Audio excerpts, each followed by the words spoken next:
Até agora nada, aqui no grupo pelo menos não respondeu não. Mas a gente Tá começa, certo. de todo jeito fica gravado.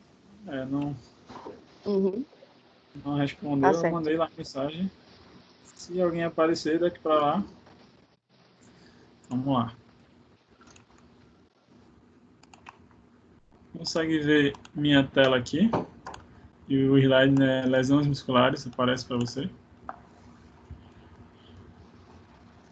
Aparece. Pronto. Então hoje, antes da gente entrar em algum esporte específico ainda, vamos falar sobre lesões musculares, embora que vai envolver o futebol, né? Muitas lesões de futebol são lesões musculares, então a gente vai estar falando de certa forma. E, na verdade, não só futebol, alguns esportes é muito comum ter lesão muscular, os estiramentos, né, as distensões. E aí, vamos lá. E aí, o que seria essa lesão muscular? Ela é considerada um dos maiores motivos de afastamento de uma prática esportiva e um dos grandes desafios dos fisioterapeutas do esporte que trabalham com alto rendimento, e geralmente tem muita lesão muscular. Corresponde a uma taxa de 30% a 55% do total das lesões esportivas, então veja, mais da metade, e cerca de 30% de todas as ocorrências no futebol de elite. Então é um número até, né, importante. Acomete tanto profissionais quanto amadores. Né, aquele pique, né, que a pessoa dá, aquela sprint, né, aquele movimento mais rápido que leva, né, a mão na coxa. Então o que seria essa lesão muscular? Qualquer alteração patológica ou traumática dentro do tecido que vai acarretar perda de função, né, dessa região. Então, quando o indivíduo vai dar um pique, e aí ele sente, né, uma fisgada, uma puxada, e aí isso pode representar essa lesão muscular, e aí vai ter os graus, né, que a gente vai conversar mais para frente. Aqui, só para contextualizar, né, veja aqui um artigo de 2020, né, mostrando o trabalho, né, relacionado às prevenções de lesões. Aí tem um que eu trouxe de voleibol aqui e outro de futebol. Aqui um trabalho preventivo para essas lesões que eles fizeram em atletas de voleibol. E aí o que é que eles viram, né? Eles fizeram uns exercícios específicos para o esporte, trabalharam e eles viram que houve redução e melhora nas lesões. Aqui uma tabela desse estudo mostrando o grupo, como era. Então, eles dividiram em dois grupos, né, controle e intervenção.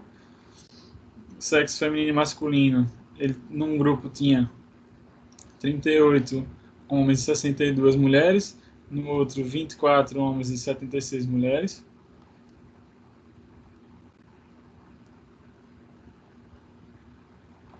Total de treinamento, 18 horas no grupo intervenção e 15 horas no grupo controle.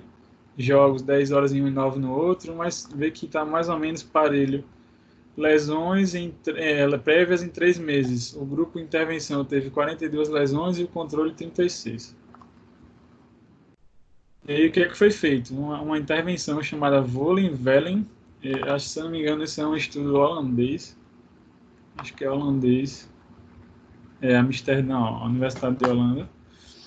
Em que um programa de aquecimento baseado em exercícios visando prevenir ou reduzir o número de lesões agudas e de uso excessivo, lesões por overuse, né? Aí, foco desse programa era em lesões de ombro, joelho, tornozelo, entre adultos jogadores de voleibol. Esse programa de aquecimento ele dura 15 minutos, é dividido em aquecimento, né, um trabalho cardiovascular preparatório, com duração de 2 a 3 minutos, estabilidade do núcleo de exercícios para estabilidade durante 2 a 3 minutos, por exemplo, prancha, depois exercícios voltados para a prevenção de lesões no joelho, né, na parte membro inferior, de 4 a 5 minutos, como, por exemplo, agachamentos. Então, no agachamento vai estar sendo trabalhado de forma excêntrica e concêntrica os isquiotibiais, por exemplo, na musculatura, e exercícios direcionados à prevenção de lesões no ombro também, na membro superior, duração de 4 a 5 minutos, por exemplo, trabalhando força de rotação externa com resistência elástica.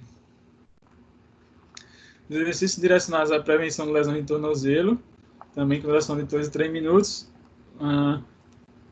também incorporado nesse programa de aquecimento. Essa intervenção está disponível no site lá, se você tiver curiosidade de ver, né, em holandês. E tem um aplicativo que eles usam lá, né, para poder fazer esses exercícios. E o grupo controle só fez o treinamento de vôlei como de costume.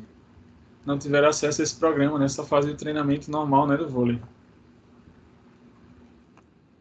Aí o que é que foi visto nisso aí? Que a incidência, né, de lesões, a comparação, né, antes e depois. Lesões agudas por overuse.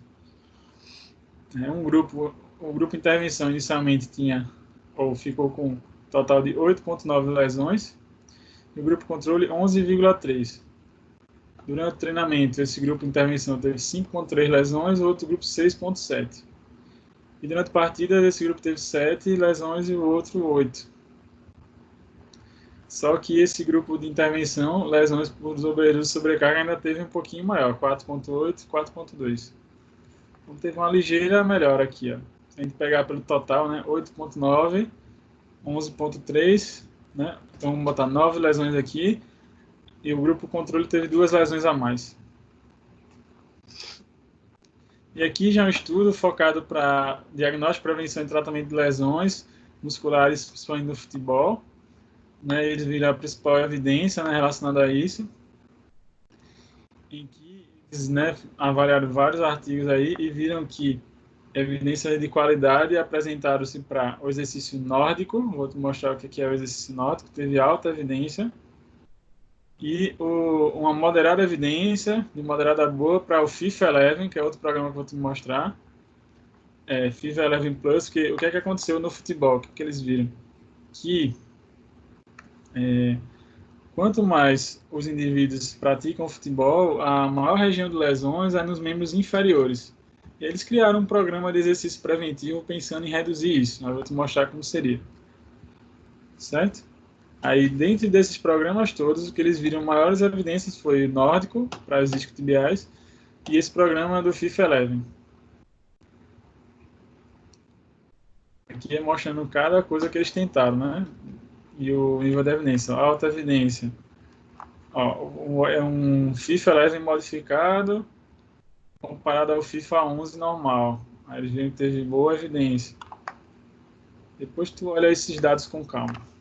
O que já se é conhecido dessas coisas? Que lesões por tensão muscular nos membros inferiores são muito comuns em esportes multidirecionais e o futebol vai ser um deles, porque o indivíduo vai estar buscando mudança de direção o tempo todo. A qualidade das evidências relacionadas ao diagnóstico, prevenção e tratamento mais comuns em isquiotibiais, adutores, panturrilha, reto femoral, quadríceps. Precisa ver, né, mais estudos, mas geralmente se estuda muito isquios. A maioria dos testes clínicos de lesão muscular aguda mostra eficácia diagnóstica muito baixa abaixo. Lesões no tendão e virilha podem ser reduzidas de 40% a 65% usando exercícios específicos. Então, eles são um prognóstico bom para o exercício, né? E a gente da fisioterapia trabalha com exercício também. Exercício de alongamento dos isquios mostra um retorno mais rápido ao jogo e menor taxa de relesão em comparação com exercícios convencionais. E testam também uma coisa chamada plasma rico em plaquetas. Mas eles viram nos estudos aí que não houve um efeito adicional. Então, assim, usar a plasma ou não usar não faz uma diferença grande. Aí, a maioria dos resultados foi classificada como evidência muito baixa ou, no máximo, moderada. Moderada é aquela assim, você pode usar, mas não foi aquele assim, com certeza absoluta. Mas é porque sempre precisa de novos estudos, né? Novos estudos para poder ter uma certeza maior. Mas um que foi bem apontado aí, exercício nórdico. Existem apontamentos de estudos que o nórdico ele previne 51% das lesões isquiotibiais, ou seja, um pouco mais do que a metade, né? E como seria esse exercício nórdico? Tu já viu alguma vez isso aqui, Paloma, esse exercício? Já, já. Vou falar, né? E seria um movimento em que o terapeuta vai tentando controlar essa freada do atleta, né?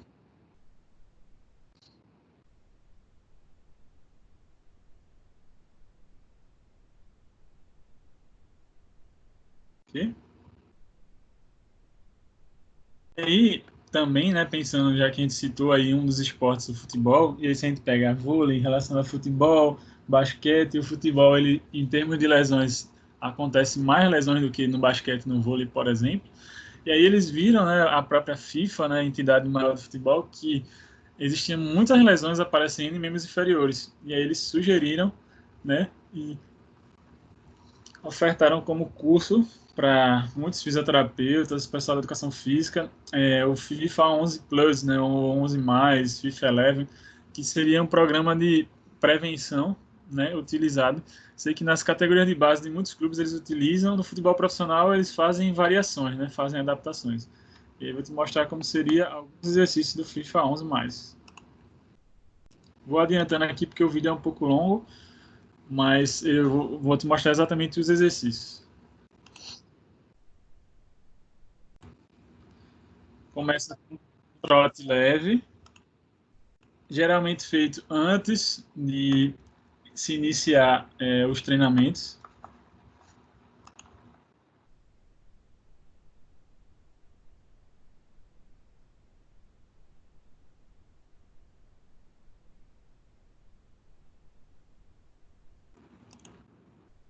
Rotação lateral do quadril, abrindo e fechando a perna.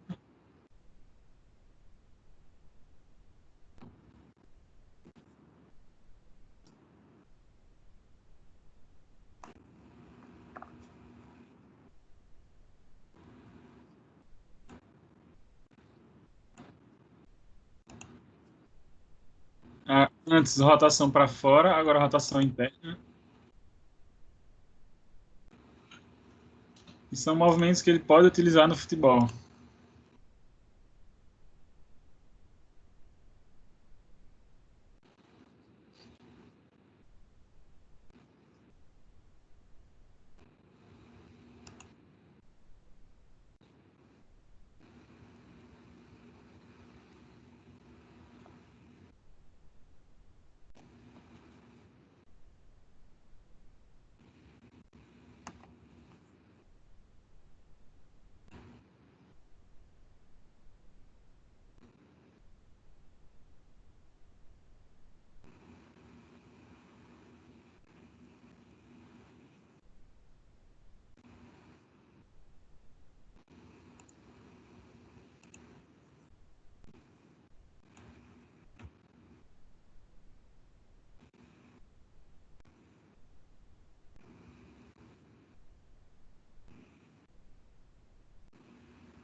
Tá dando para ver, Paloma, os exercícios?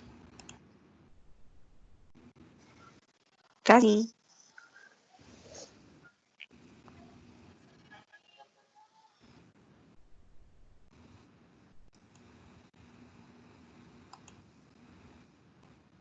Prancha lateral.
Aqui já é exercício de equilíbrio.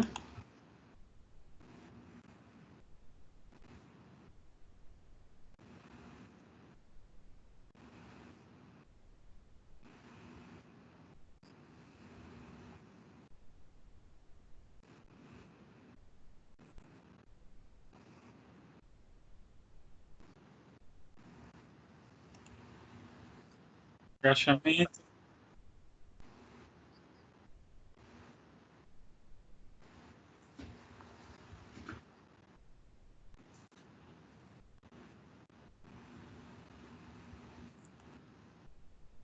Avanço anterior.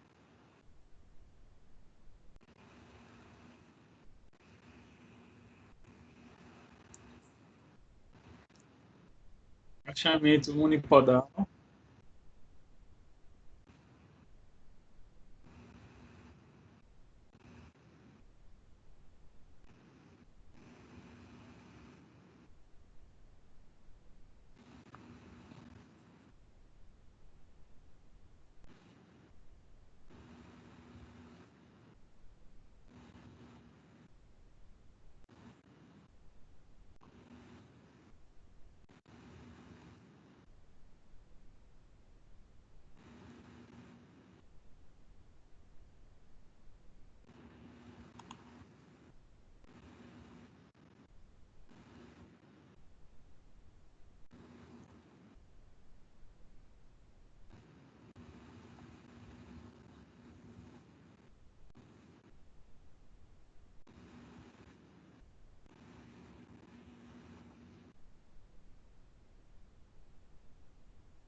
Para ter uma ideia, não deu? Dos exercícios. Paloma? Deu sim. Tem Deu sim. bastante aí, né? Então, geralmente esse tipo de trabalho ele é feito antes de se iniciar as atividades, os treinamentos, tudo, visando otimizar, né? A ideia, pelo menos, que esses pacientes, atletas tenham menos lesão possível. Claro, não é só isso aí que vai fazer ele não ter lesão, embora que no futebol também tem o choque, né? O contato que pode favorecer alguma lesão. Mas a tentativa é nesse sentido, de minimizar. Aqui é um trabalho, né, 2017, que eu queria mostrar para você, falando sobre a complexidade, né, o sistema complexo que o atleta, na verdade, toda pessoa vive, né, e qual a relação desse sistema complexo com as lesões. Porque eu tenho diversos fatores de risco que precisam ser identificados pensando nas patologias. E aí, se a gente pensa nisso, né, a patologia em si, ela vai exigir ou vai existir diversos componentes ou fatores de risco que podem favorecer o surgimento dessa lesão. Aí nesse estudo, eu quis trazer essa imagem aqui porque eles dão exemplo no estudo de atletas de basquetebol e comparam com atletas de balé. E ambos têm a mesma lesão, por exemplo, lesão de ruptura do ligamento cruzado anterior ou, né, lesões do cruzado anterior.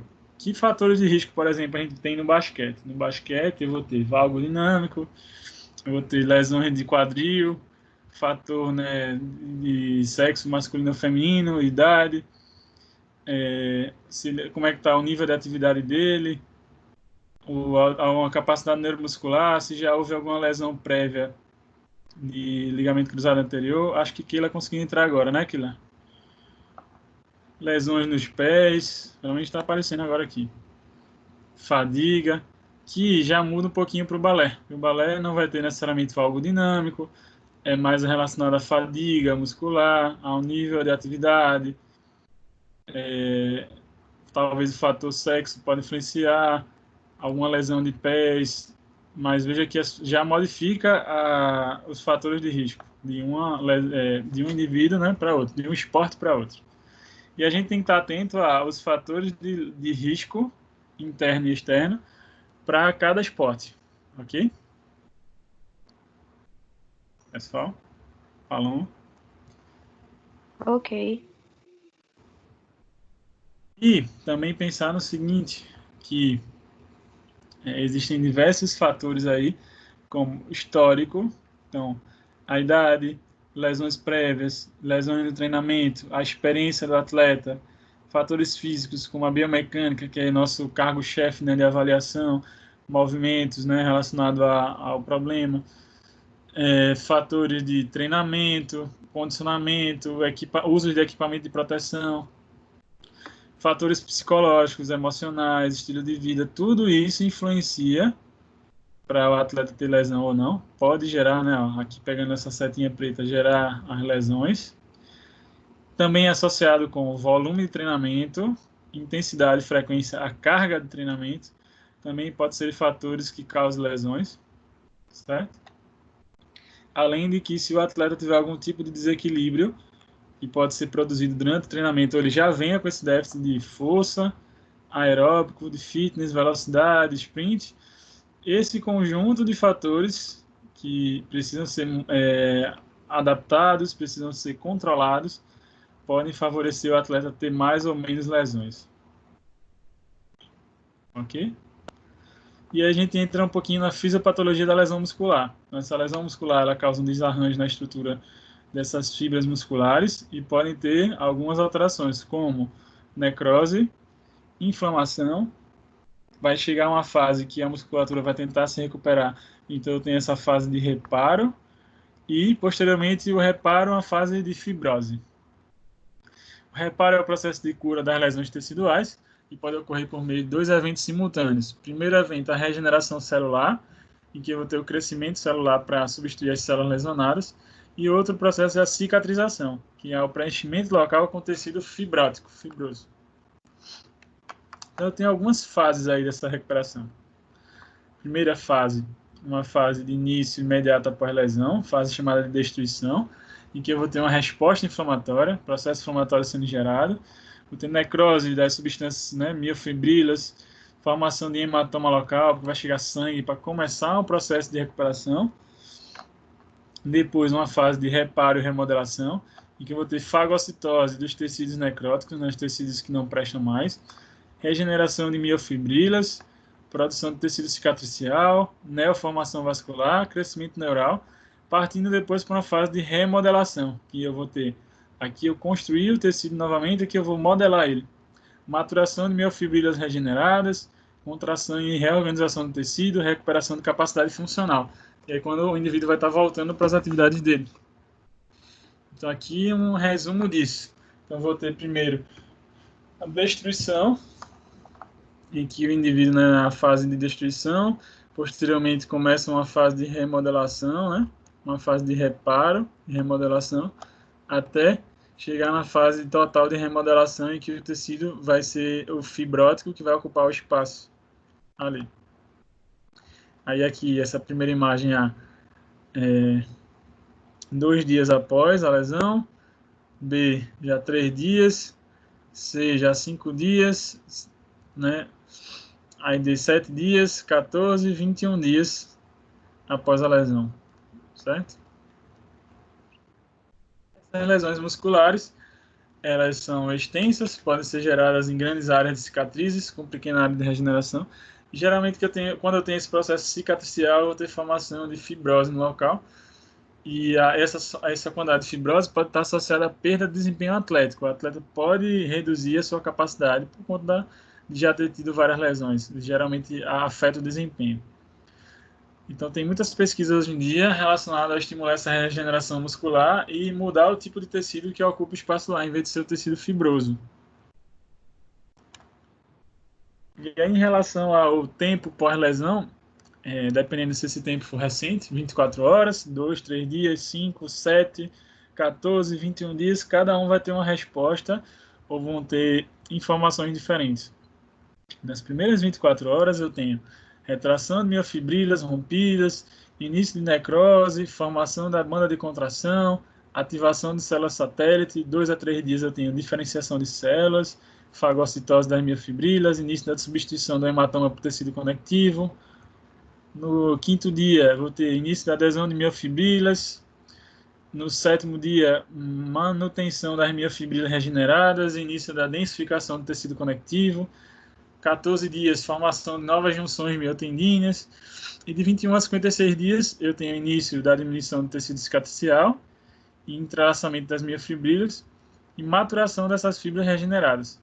E aí, quando o indivíduo já vai estar começando a fazer algum tipo de atividade, a depender, né, da lesão.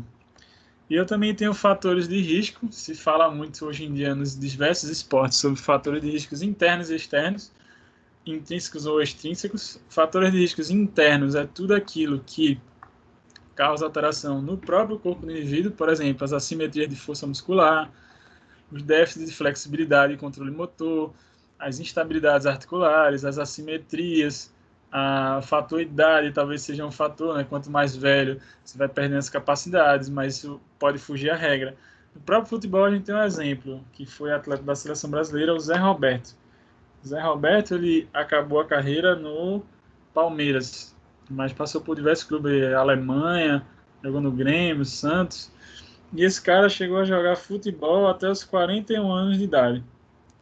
Imagina que geralmente atletas de futebol, eles em média aí jogam até uns 35, 37, 38, já está parando a carreira. O Zé Roberto fez até 41 anos e muito bem nessa época ainda. Hoje em dia, se botasse ele para jogar, ele ainda tem uma boa capacidade física.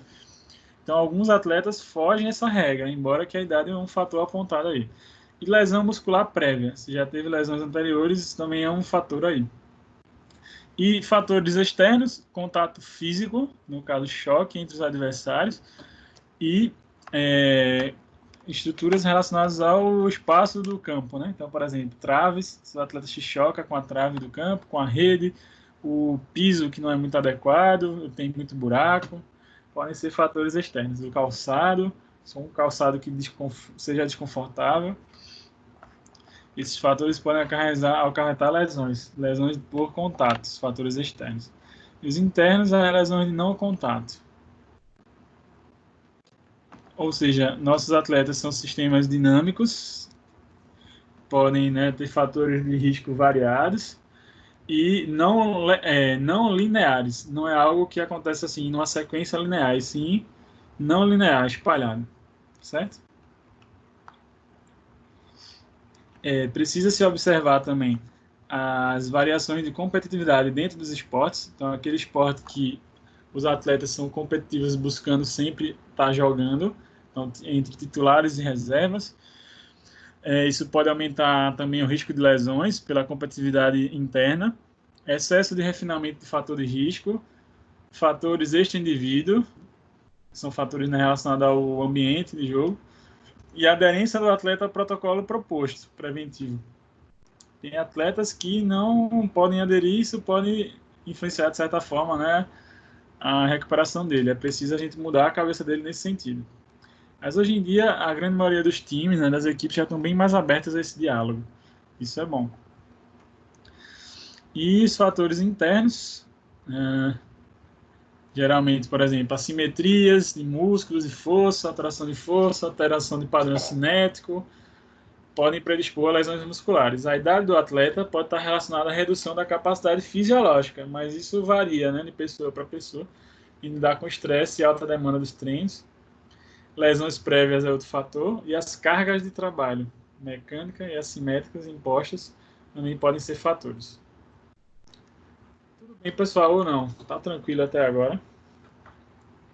Paloma aqui tá aí, e acho que Keila conseguiu entrar agora também. Em comparação com outros esportes, o voleibol, por exemplo, handebol, basquete, o futebol tem mais taxas de lesões. 68 a 88 delas são dos membros inferiores. Você vê que o número é grande, né? Alguns fatores intrínsecos, a execução do gesto esportivo, fraqueza muscular, uma redução da capacidade, né, de modular energia elástica, lesões de não contato, são a maioria, geralmente relacionada à corrida, pique rápido, sprints, saltos, arremessos. Por isso aquele programa criado, né, o FIFA 11, né, FIFA 11+. Predominância de lesões de não contato reforça a importância de programas preventivos. Ao longo da temporada, 25% das lesões de não contato ocorrem na coxa, a gente citou já, né, no início, isquiotibiais. Quadríceps também tem bastante lesão. Ocorrem durante corridas, saltos, onde tem mudança brusca de movimento, ou uma ação excêntrica e é uma mudança de excêntrico para concêntrico muito rápido. E eu tenho que observar tudo isso. Então, você já sabe, né, nessas poucas aulas que a gente já teve, que eu tenho que analisar os fatores externos e internos do atleta, verificar essas cargas externas e internas, fator idade, peso, a capacidade física, se já teve algum histórico de lesão prévia, isso tem que estar avaliado. O volume desse treinamento também ele vai nortear o esforço repetitivo e a possibilidade real de uma lesão, quanto que está sendo sobrecarregado ou não. E se você for aumentar as cargas do atleta, o indicado pela literatura é que você aumente essa carga semanal de treino 10% só, não mais do que isso, progressivamente, a cada semana. Aqui é uma tabelinha, e eu vou me deter a mais atualizada aqui, 2007, falando sobre os graus, porque chegou uma época que se pensava que tinham 4 graus de lesão, mas hoje em dia se fala em 3 graus de lesão muscular. A gente tem o grau 1, que basicamente vai ter um estiramento muscular, né, que vou ter um edema intenso, com ou sem hemorragia. Grau 2, que eu tenho rupturas parciais, podem ser até 50% das fibras musculares. E o grau 3, quando eu tenho a ruptura total do músculo. E aí, possivelmente precisando de processo cirúrgico, né, desses pacientes aí. E existe também um consenso, né, o consenso de Monique, que também classificam as lesões musculares em distúrbio muscular funcional, em que eu posso ter uma lesão muscular direta ou indireta, ou lesões estruturais. E essas lesões podem ser do tipo neuromuscular, podem ser relacionadas ao excesso de esforço, pode ser uma lesão parcial ou total, em que eu tenho contusões ou laceração do músculo, pode ser induzido por fadiga, pode ser uma doença relacionada à coluna vertebral, e aí envolve inervação, certo? Pode ser mínima ou moderada, ou seja, tem várias formas de classificar isso aí. E aí, quando a gente pensa em aspectos importantes para a prevenção, né? A prevenção é a palavra-chave aí para a fisioterapia esportiva, se pensa em prevenção. Essa prevenção de lesões otimiza o desempenho dos atletas, ela pode ser baseada em uma desordem específica ou controle geral dos fatores de risco. O maior desafio na prevenção de lesões é traduzir esses resultados dos estudos em coisas reais e clínicas para os pacientes. Vamos falar depois, eu vou deixar chegar na parte dos esportes específicos para a gente especificar e conversar sobre tratamento, de maneira geral, né, que eu inicialmente estou falando muito para você de prevenção, para você ver o quanto que é importante. E ao considerar na reabilitação, é importante entender a fisiopatologia da lesão, como é o surgimento dessa lesão, as aptidões funcionais, ou seja, as limitações funcionais que o meu atleta tem ou não, para eu poder saber o tempo de retorno ao esporte que ele vai ter. Se vai ser um tempo curto, ele vai voltar rapidamente ao esporte, ou se vai demorar um pouco mais. Lesões de isquiotibiais, que são muito comuns, né? São as mais comuns nos diversos esportes. E aí causam um afastamento temporário desse esporte, pode causar um custo financeiro ao tratamento, se perdurar muito. São lesões que têm risco de recorrência. Esse atleta, se não for bem tratado, ele pode ter novas lesões de isquios. E aí, fatores que podem relacionar isso. Recuperação incompleta no momento do retorno ao esporte, não respeitar isso. Uma reabilitação equivocada. E uma adaptação estrutural inadequada no local lesionado. E aí, geralmente, o atleta chega para você assim, né? Ou ele tem esse episódio assim. Alguém já viu isso em algum momento? Aquele cara que vai correr muito rápido, fazer um movimento de alta velocidade, e aí acontece essa careta aí. Geralmente. Certo? E eu preciso avaliar, né, como que esse atleta está progredindo, se está tendo alguma melhora, para eu poder, inclusive, pensar em retorno ao esporte. E aí, eu tenho algumas formas de avaliar isso, como, por exemplo, testes de desempenho. Esse teste pode ser tanto para avaliar como que o atleta está no momento, quanto também para ser um teste preditivo para a alta desse atleta, para ver se ele pode voltar ou não. E aí eu posso utilizar sprints, que são piques curtos, e movimentos do esporte, que esse paciente não possa apresentar dor. Verificar o teste de flexibilidade dos isquiotibiais, ver o grau de encurtamento ou não do músculo. Outro teste que é utilizado muito nesses esportes é o dinamômetro isocinético, vou mostrar o que é. E tem esse outro teste também, H de Haskell, que é utilizado, vou mostrar o que é. Isso tudo aqui que eu mostro para vocês, se vocês forem para a literatura científica, eles usam esses testes aqui, tá? Então, teste de desempenho. Então, é necessário na fisioterapia esportiva colocar o atleta para fazer aquele gesto que ele vai fazer no dia a dia, de corrida, de velocidade. Então, se colocar o atleta no esforço máximo, gradativamente, na verdade, não de uma vez só, é importante. Então, realizar sprints, movimentos, né? Aqui eu vou dar um exemplo de iniciação desse processo. Aqui é um atleta, no caso uma pentatleta, é a Yane Marques, daqui de Pernambuco, e o trabalho que ela faz ó, com uma molinha de tensão elástica. Observar, começa devagar, e depois ela vai acelerar o movimento.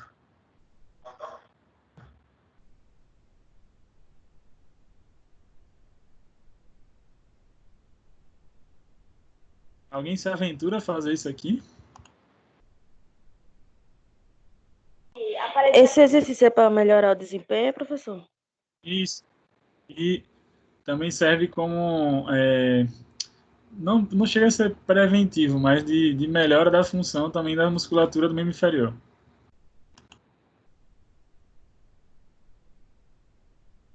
E ela é uma atleta, uma pentatleta, então ela vai fazer corrida, ela vai fazer natação, vai fazer tiro, vai ter várias modalidades, né, dentro do esporte, são 5. Então ela tem que se preparar de todas as formas, né, corrida, salto, tiro, né, que faz, aí tem a esgrima, se eu não me engano, e então ela tem que se preparar em todos esses âmbitos. Esse fisioterapeuta aqui, ele é daqui de Pernambuco, é o Josemi Dutra, tem um curso chamado PML, Programa Minimizador de Lesões.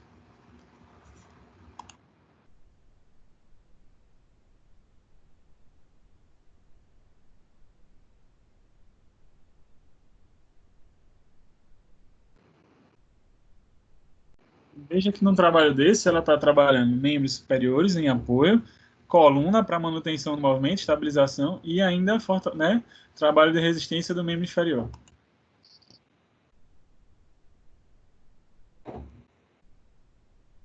Aqui agora eu vou mostrar alguns vídeos mostrando o trabalho de pré-temporada específico, e aí vai aparecer o isocinético e alguns movimentos de alguns clubes que eu separei, né, alguns vídeos aqui aleatórios para vocês verem.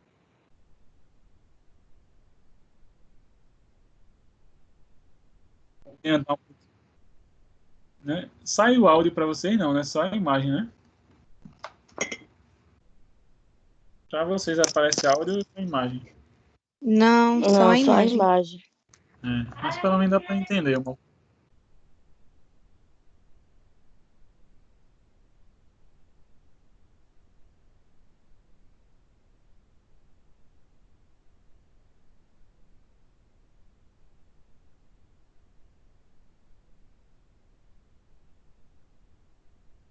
Deixa eu só... O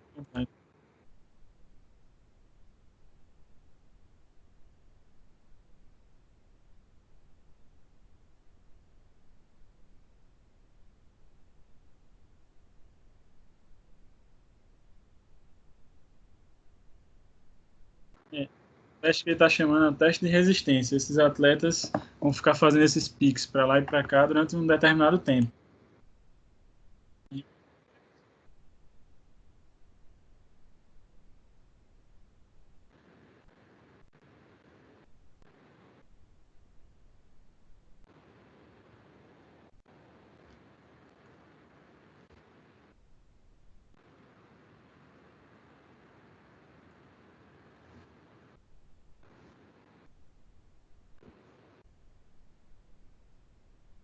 Vou mostrar outra aqui. Aqui já no Grêmio.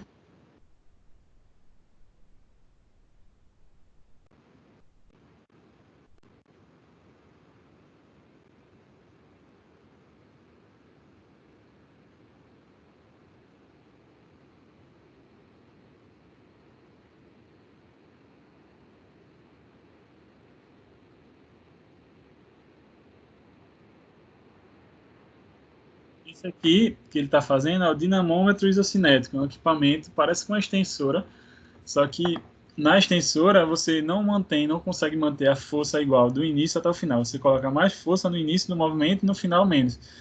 No isocinético, que simula, né, o tipo de contração isocinética, a força se mantém do início até o final. e é um equipamento interessante para ver desequilíbrios musculares de um membro em relação ao outro. Os profissionais que ficam aqui no momento, eles ficam estimulando o atleta a dar a capacidade máxima dele no movimento para ser avaliado isso, o quanto que o atleta tem de força de um membro em relação ao outro. E aí no computador vão aparecer gráficos, dados mostrando essas capacidades.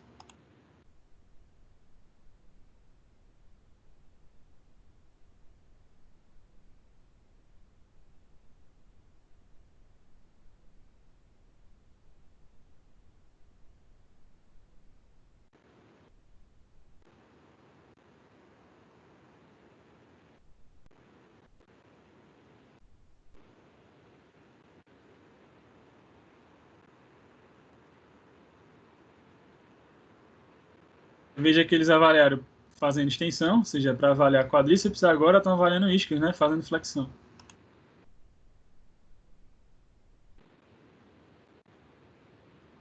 E agora já é uma avaliação funcional, eles usam o FMS para avaliar, que o paciente está na postura de gata, né, e vai fazer os movimentos.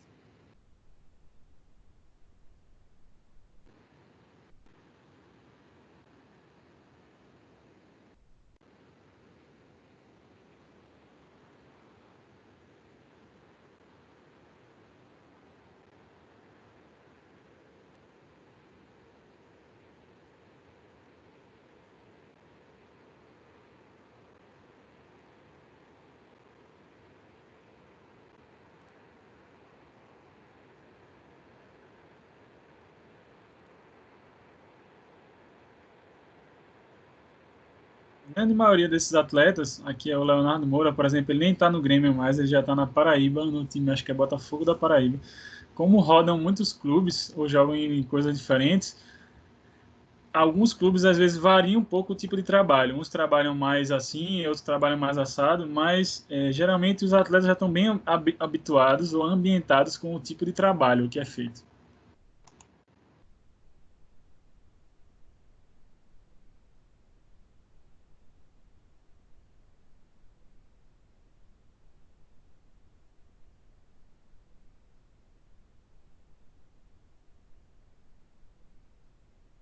E deixa eu dar o exemplo agora aqui do Corinthians.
Vejam que o trabalho dos goleiros ali é diferente do trabalho dos atletas de campo, né? Muda um pouquinho.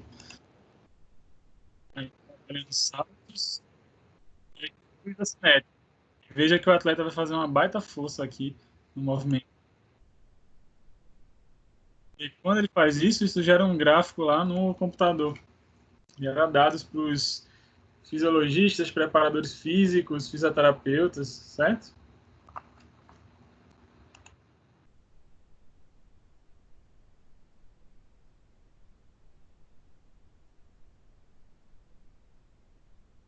Trabalho na caixa de areia, avaliação coisa cinética, tem diversos estímulos que esses atletas passam, certo? Aqui seria de outra equipe, Havaí, mas como não sair vídeo, o áudio para vocês, aí eu passo. Estamos quase fechando, tá, pessoal? Aguenta só mais um pouquinho. E aí, teste de flexibilidade dos isquiotibiais, ver o grau de encurtamento que essa musculatura tem ou não, e trabalhar esses encurtamentos é importante. Aí eu tenho diversas formas, né, os alongamentos e outros procedimentos. O dinamômetro isocinético, né, foi o que a gente viu agorinha, que os atletas, a grande maioria dos clubes tem esse trabalho da dinamometria no seu clube. Aqui em Recife, né, em Pernambuco, a gente tem um equipamento desse no Esporte Clube do Recife. Sei que o Esporte tem, acho que os outros clubes não têm ainda, nem o Santa, nem o Náutico, nem o Retrô, nem os outros. E tem na Universidade Federal de Pernambuco em um dos laboratórios, o laboratório lá de movimento. E aí seria aqui, ó, o atleta vai fazer o movimento, observa a careta da pessoa aqui agora.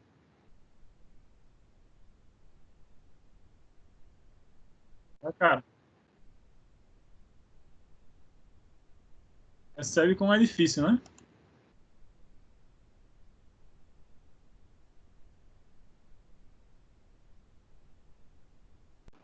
Adiantado. Ó,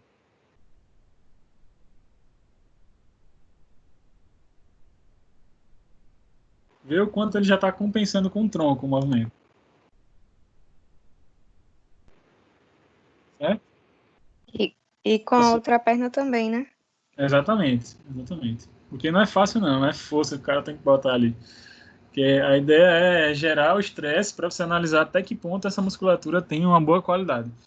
E esse outro teste também, alguns estudos apontam, esse Hanskling H-teste, é parecido um pouquinho com aquele de encurtamento.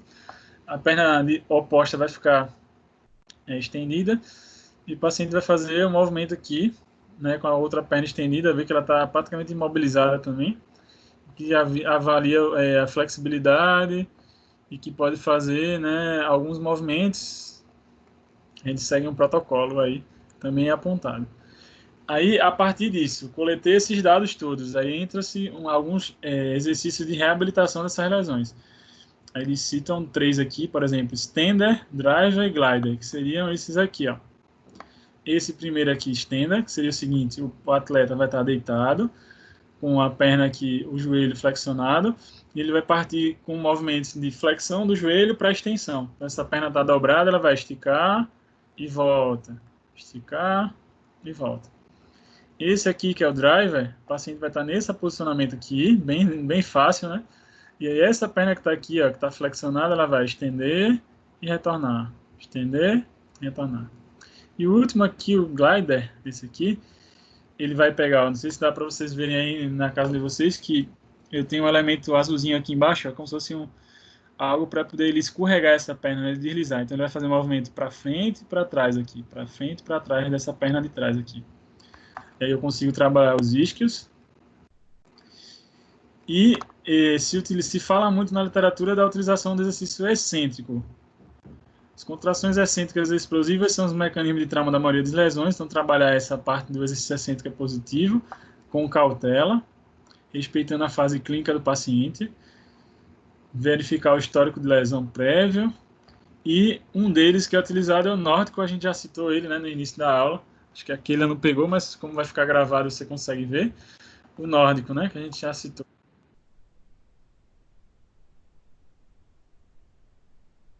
Previne 51% das lesões de isquios, um dado para vocês. Tenho como adaptar o nórdico também sem. O ideal é alguém segurando aqui, mas eu posso adaptar sem e fazer em outras formas também. E aqui é uma ideia de protocolo para esse trabalho nórdico, por exemplo, dividido nas semanas. Primeira semana, segunda, terceira, quarta, quinta, oitava, até a 10ª. Em que você vai ter uma frequência de repetições, séries e repetições. Por exemplo, o que eles dizem na primeira semana? Você fazer 2 repetições, 2 séries, na verdade, de 6 repetições. Depois, lembra que existe aquela progressão de 10% da carga? Na segunda semana, você já aumenta uma série, faz 3 séries de 6 repetições. Na outra semana, você vai fazer 4 séries, de 8 repetições, depois 4 séries de 10 repetições, depois 5 séries de 8 a 10 repetições, e aí depois vê que ele vai reduzindo de novo, 6 séries de 6 repetições e 10 séries de 5, então ele vai tendo uma progressão de 10% semanal, até que ele chega no pico, e depois uma redução. Então ele vai adaptando isso, certo? Porque é um programa de treinamento variável, para não ter estresse sobre o músculo. Lembra disso. Atuação fisioterapêutica, o que é que também se aponta na literatura que pode ser utilizado? Protocolo Price, acho que você já deve ter visto isso em traumático, possivelmente. Vai falar do Price, proteção, elevação, compressão, gelo, que hoje em dia não se chama Price, mas se chama Policy, porque era proteção, repouso, gelo, né, compressão e elevação. Hoje em dia é Policy porque não se fala em repouso, e sim em redução da carga. Vou apontar lá na frente. Também se fala, dependendo do grau de lesão, se agudo, né, da lesão muscular, a utilização de ultrassom, laser e, num grau mais avançado, trabalhar o retorno ao esporte. Aí existe um consenso de alguns autores, né, Zamblar, Hudson, em que fala que precisa se avaliar o desempenho para você dizer assim, esse atleta tem condição de retorno, eu tenho que avaliar o desempenho funcional dele. Como que eu faço isso? Lembra que a gente viu lá no início os sprints, então bota ele para fazer velocidade e não pode ter dor. Avaliar o grau de força desse atleta, se está equilibrado, flexibilidade, se está melhor a flexibilidade, dor, se tem ausência de dor nos movimentos, e um fator que é importante, a confiança do atleta, se ele tem confiança no movimento que ele está fazendo. Porque pode ser um fator que limite. Vou dar um exemplo. Tem o fisioterapeuta do PSG, que é o Bruno Maziotti, trata de Neymar e companhia. E aí ele estava contando exatamente esse exemplo. Um atleta que lesionou, uma lesão muscular, e ele já estava na fase de retorno ao esporte e tinha um jogo importante da Champions League, que é o campeonato europeu, e que todos os quesitos acima aqui que eu citei, o atleta estava ok, desempenho funcional estava ok, força, flexibilidade, dor, mas qual foi o ponto que o Bruno fez e não colocou esse atleta para jogar? Foi a confiança do atleta. O atleta não estava se sentindo confiante para retornar. E isso foi um fator que o Bruno, lá, o fisioterapeuta, optou por não colocar o atleta naquela partida, só para você ter uma ideia. Outros achados também importantes em relação à avaliação e tudo, é importante fazer uma avaliação inicial. Alguns casos vai ser importante ver um exame de imagem para ver o grau de lesão, se é grau 1, 2 ou 3. E é necessário uma reavaliação 7 dias após o início da reabilitação para ver se está tendo evolução. Dentre essas questões de avaliação para o retorno ao esporte, também é importante ver que uma avaliação apenas inicial, só o exame de imagem não tem muita utilidade para dizer se esse atleta volta ou não, porque você não testou os movimentos dele. A combinação da avaliação inicial e 7 dias após é importante. Também é importante verificar a variação da força no exame inicial e 7 dias após. Os dados daquele equipamento lá isocinético, quando você tem, né? Relação da perna lesionada com a perna não lesionada. Máxima dor relatada no momento da lesão. A avaliação de força. Presença de dor, se melhorou, né? Depois de 7 dias ou não. E comparação sempre com a perna contralateral. De maneira geral, para o retorno ao atleta, né, o retorno ao esporte, é importante ver a capacidade dele de atingir os sprints máximos, se ele consegue, restabelecer a amplitude de movimento e a confiança do atleta no retorno às atividades. Isso é fundamental. Aí, hoje em dia, com o protocolo de tratamento, se utiliza chama de policy, não mais price, porque tem essa questão de trabalhar não o repouso total, e sim a redução da carga. O uso da eletroterapia. E aí, para cada coisa, vai ter um tipo de tratamento, né? Para amplitude de movimento, para o ganho. Eu posso entrar com técnicas passivas ou ativas, para esse ganho de movimento. Para força, né, os exercícios concêntricos e excêntricos. Para dor, os recursos analgésicos, tanto com terapia manual quanto cinésio e eletroterapia. Flexibilidade, trabalhar as amplitudes máximas e trabalhar o gesto esportivo. Padronização de movimento e função do esporte. O gesto complexo, evoluindo para depois, né, um gesto com carga reduzida e com carga máxima, até que esse atleta tenha um retorno. Lembrando que para o retorno ele tem que ter um bom desempenho funcional, melhora da força, flexibilidade, presença de dor e confiança do atleta. Ok? Tudo bem isso aí, pessoal? E para finalizar, eu queria mostrar um vídeo para vocês, uma pena que não vai ter o áudio, mas vocês veem na internet depois, ele tem áudio, que é esse aqui. Dá uma olhadinha nisso.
Não sei se deu para entender o vídeo, não teve áudio, né? Mas o quanto que o trabalho da fisioterapia esportiva, para quem gosta, né, eu chego a ficar arrepiado de ver um vídeo desse, o quanto que traz resultado positivo para o atleta no seu retorno. Isso é muito legal para quem gosta, né, de trabalhar com isso e ver o atleta voltando. Tudo bem, pessoal?